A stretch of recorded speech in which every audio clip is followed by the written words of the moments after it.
Life is going to be tough. Life is not a bed of roses. Life is going to be tough. Life is going to have challenges along the way. And as long as you are willing to face that, as long as you make yourself capable of, facing that, that will determine whether you are going to be the winner or you're going to be the loser. Good afternoon to everyone. I'm truly delighted to be here amongst you. And I really mean this. Besides my passion for cinema and traveling, what I love most is to be with young people like you, to interact, to understand, because I truly believe that the youth are the pulse of today, the present. You are the vibrant force of today.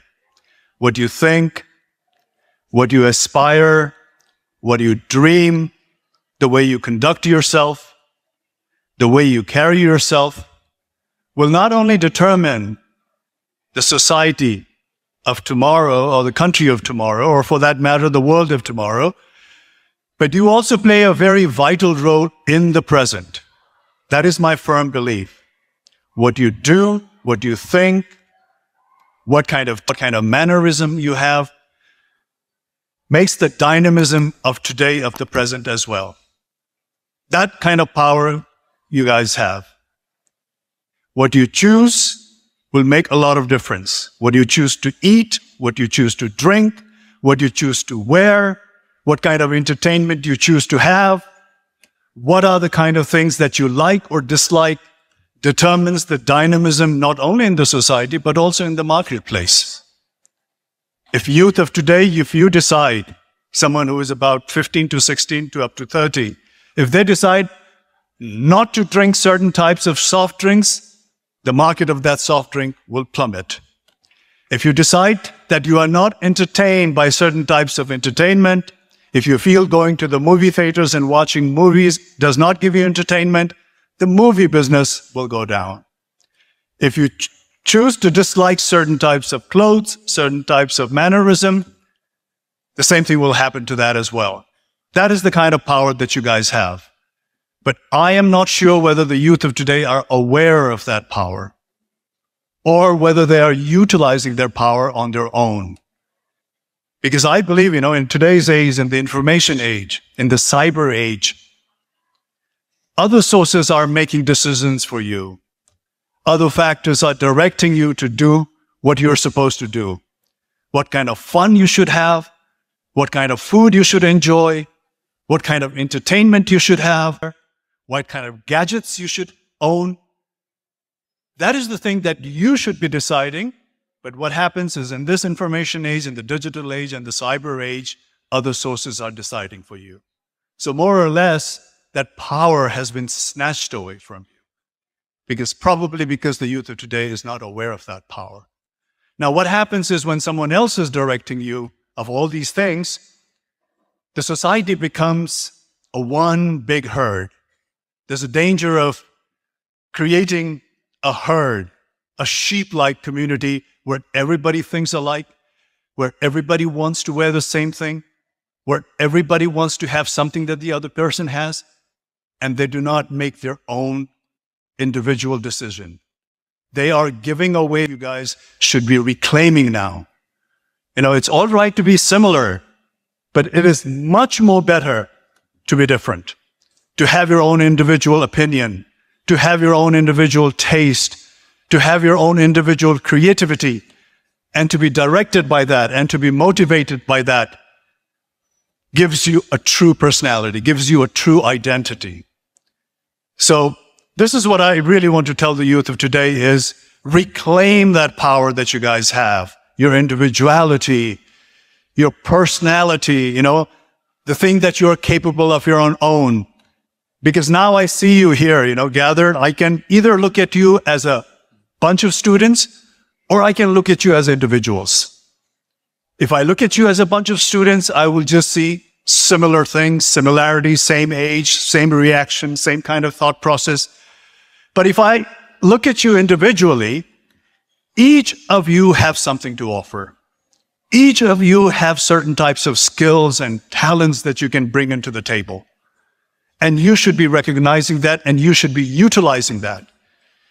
Because I'm not saying that all of you are equal, but what I'm saying is each one of you are different. And cash on that. Utilize that. Don't compare yourself to others. Don't go by what the trend is saying. Don't go by with all the information that you have been bombarded with that is the right way to do things or think things. Don't go by that. Be your own creation. Utilize your creativity. Because each of you are an individual. Each of you have different types of skills, different types of talents, different types of capability. All you have to do is recognize that, to pinpoint that. You know?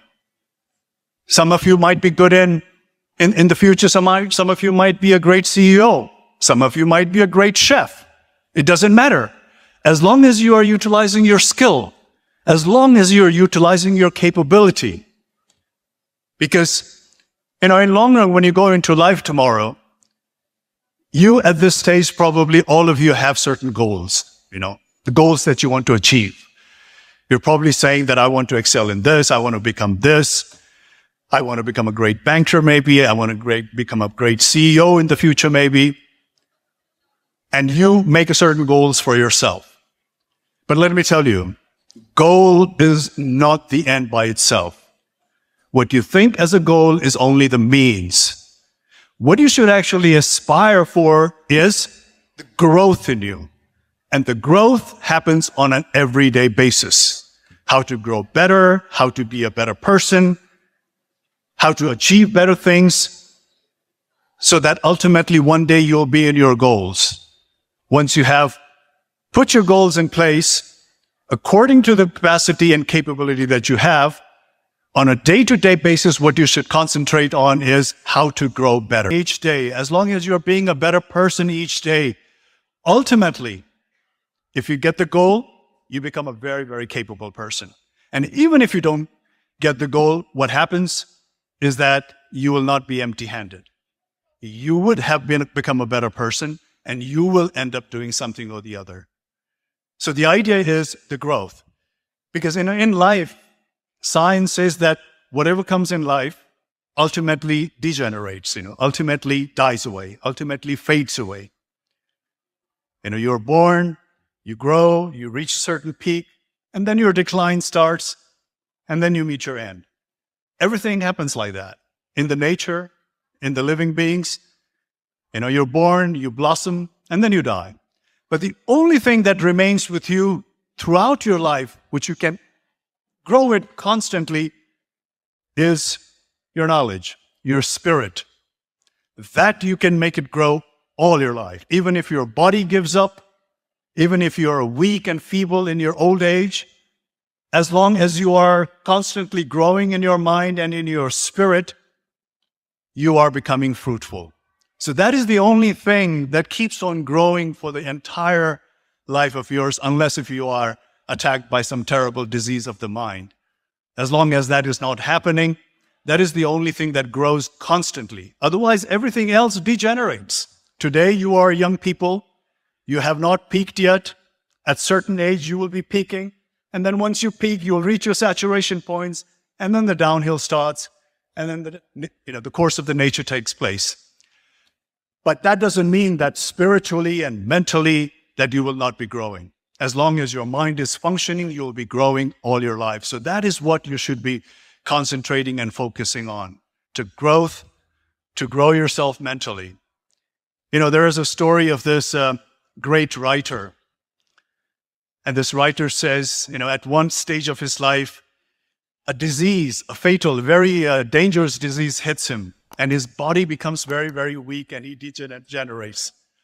So his whole body is not functioning, but his mind is still functioning. And even at that stage, because his mind is functioning, he's willing to grow all the time. He's willing to lift up his spirit all the time. And then what he wrote at that stage was, he says, my hands are weak. Because he's a sick person. He's an old person.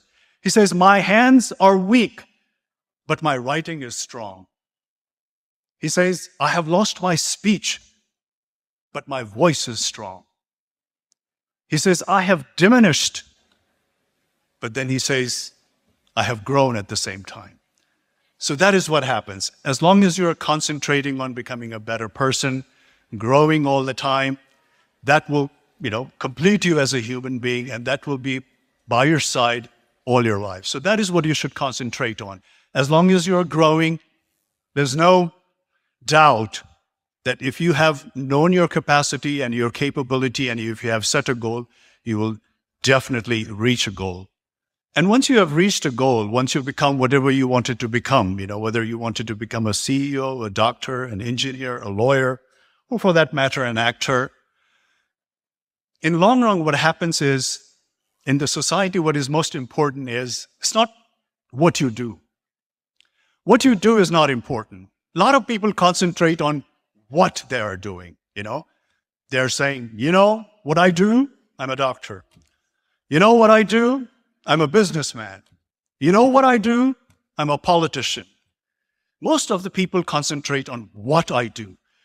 But the emphasis should be on why I do what I'm doing. If you're able to get that message across of why you are doing what you are doing, the society respects you even more.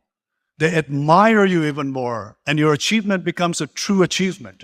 If you are able to explain why you are doing what you are doing, if a doctor is able to explain why he has become a doctor, what is the reason he has become a doctor?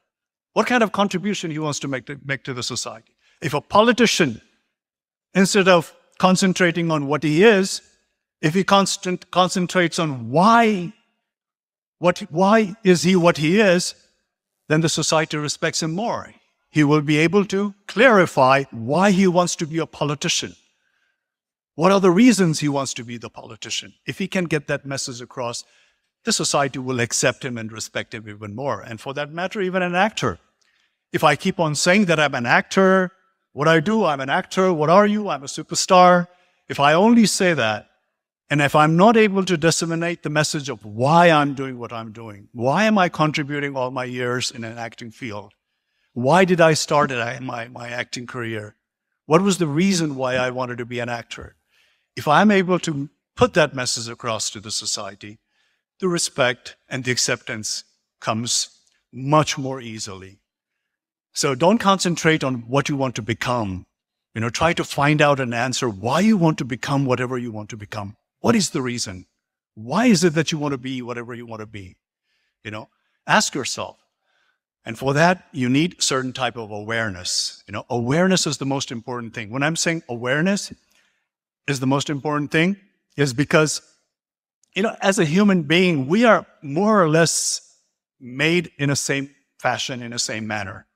After all, we're all humans. We have similar emotions, whether we are a great scientist or we are an ordinary person.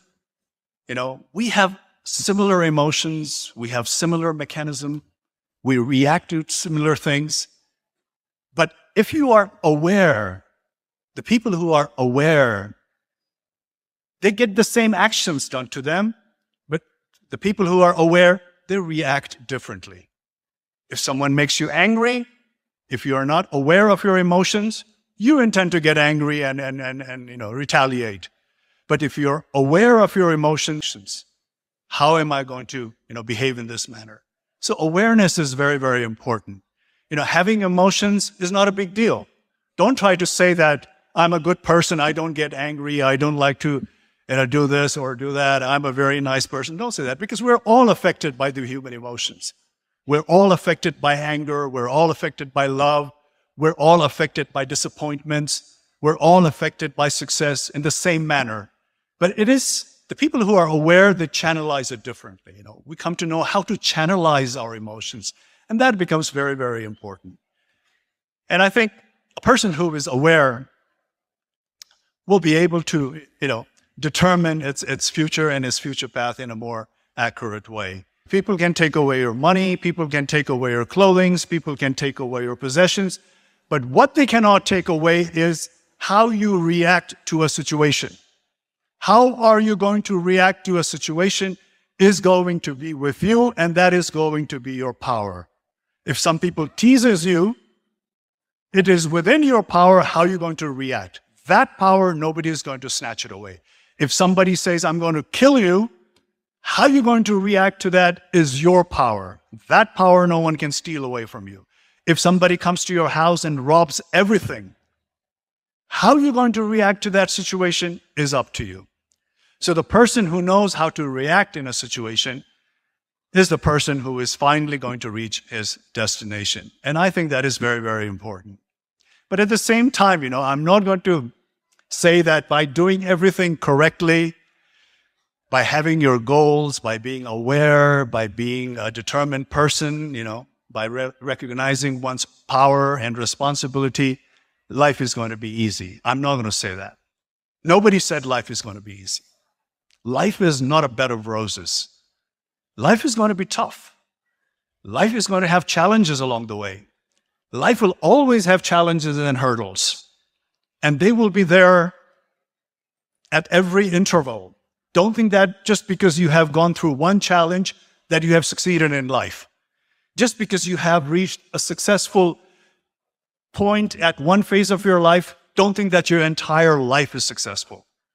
Until you live, you will have to achieve a lot of success. You'll have to face a lot of challenges. You'll have to face a lot of hurdles. And as long as you are willing to face that, as long as you make yourself capable of, facing that, that will determine whether you are going to be the winner or you're going to be the loser. Because in life, no matter what happens, winning is important. To win is important. But not winning by hook or by crook. Not winning by any means, but by winning in an honest way. Winning by helping other people, being compassionate to other people. When you are getting to the winning position, helping other people along the way as well. And despite that, if you actually become a winner tomorrow, everybody will appreciate that. Everybody will consider you as a true winner because you have gone there by your honest means, by helping other people, by being compassionate to other people, and not by hook or by crook. So I ask you all to be a winner in life, be a winner in a very honest way, in a compassionate way, protect your individuality, and have a wonderful life. Thank you very much. Thank you, everyone.